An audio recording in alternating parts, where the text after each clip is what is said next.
YouTube wants to help edgy YouTubers monetize their videos. So that's never been a problem for Video Maker. Like we never get the yellow $ that says demonetized, right, Chris? I've never seen it. Yeah, unless like there's some music that someone tries to say is theirs that's in it, or something strange. Like we've had some music. It kind of reminds me of like the old stuff that we'd have, like definitely came off a disc that we bought, type of a thing, and then finally some company bought it, and now they're trying to claim all of the advertising rights on YouTube with it. But I'd have to say, out of the 600 videos we have, maybe 3, 4 have ever had that, and then it's like, no, this is crap, and then we get it back. And we don't usually have things that are viral, so it's not like we're losing revenue in the interim when 1 million views pass or something. And that's copyright problems rather than the more like vague and nebulous offensive content. Problem. So. I was watching a video on the YouTube Studio that was talking about how to not be demonetized, and they were pretty much saying, just don't swear till after 2 minutes. So like the censors are only going for the first 2 minutes, and then after that you can say whatever you'd like. It's fine, but you just got to wait. Make sure you get past the really intro. Useful information. Thank you, Chris. Yeah, well, and it was a YouTube video, and I thought that was really funny that they were actually presenting that way. And I've actually had a couple channels. There's a gaming channel, Neebs Gaming, that I like to watch, and they bleep it until 2 minutes, and then they stop bleeping.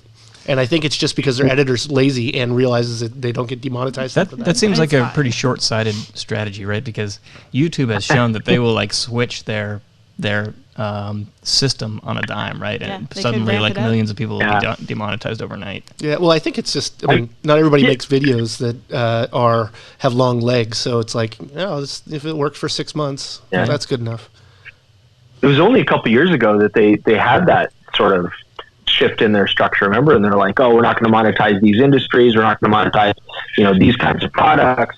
And I remember that hit. And now they're switching over, and they're like, maybe we'll make some more money. Actually, that sounds good. Our shareholders would like to now support. Yeah, I was always wondering why they didn't demonetize the video when we're in the bathtub together, but I realized that started about the 6-minute mark, so that makes sense. Why. We just cracked the code. Yeah. Thanks, guys. It reminds me of when maybe we are lucky to live in a world where people can hang out in bathtubs, maybe, and drink champagne and review cameras. I think the analog of that, though, is I watched a documentary on National Lampoons, and their magazine, and they put out the first few back in the 70s, and they couldn't get advertisers until they realized, cigarette and tobacco and alcohol and things that are for adults, well, they want to reach adults, and our magazine had nudity and whatever in it. We want to reach only adults anyway, so why don't we just go and get that Sin and Skin stuff, and they'll pay for the advertising, and it'll be all good. And I think the same thing's for YouTube. I mean, if a company wants to advertise their adult thing, whatever that is, if they want to advertise to adults, they're not going to get on Ryan's Toy Review and spend any money talking about what kind of thing? What's this adult thing? Adult things. We might want to purchase it. Voting, tobacco. I don't know what you can advertise. I'm trying to think. I was going to say beer, but I don't know if you can do rental cars. There you go. Rental car. You have to be not only an adult, like over 25, basically. Yeah, life insurance in the United States. Yeah, ED pills, all that stuff. Very adult.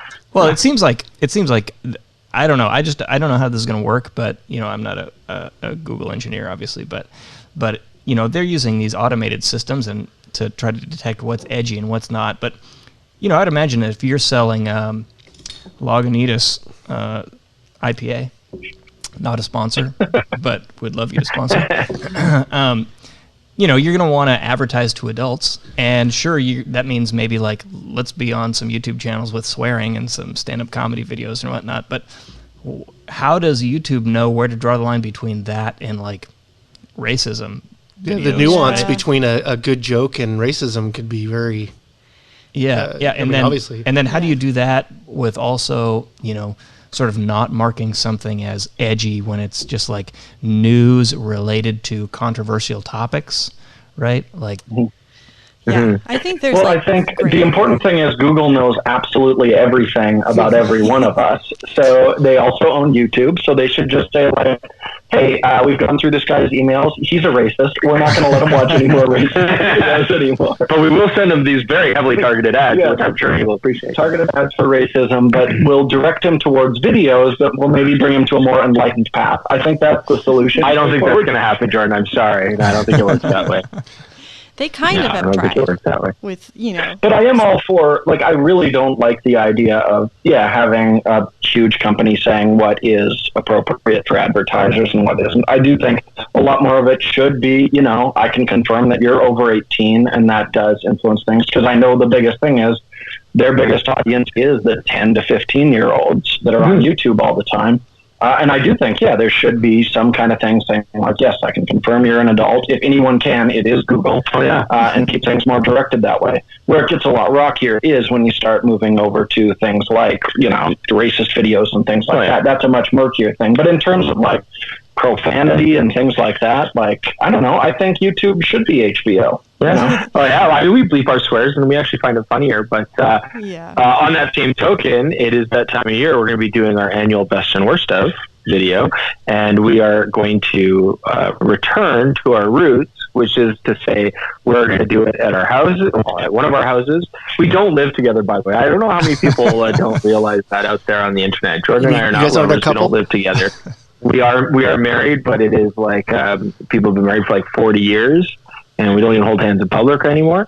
So that's more what we're like, right?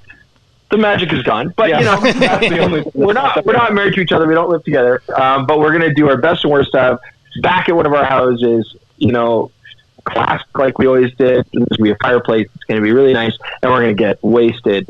And that's edgy, right? That's edgy. 2 years, YouTube is like, look, we don't want videos of people being wasted, because then we've just lost, 6 years of Christmas specials when that happens. So I just think, it is a shame that they're kind of making the call on what's good and what's not. And who gets through the holidays sober, honestly? Yeah, how many Christmas specials are really void of alcohol anyway? I mean, Christmas specials should have alcohol in there. It's all behind the scenes. Yeah, exactly. Look at most of those Christmas specials. Like, there's no way anyone sober was responsible for the making of those films and TV specials. No. You just can't show lips to glass. We're just laying it out on Front Street. All right. Well, maybe that's a good spot to wrap it up. So I guess actually people should keep an eye out for the best and worst list of video that's coming out on. Pardon me? A couple weeks from now. Yeah, on the 15th that should be out. Yeah, the 15th on the DP Review YouTube channel.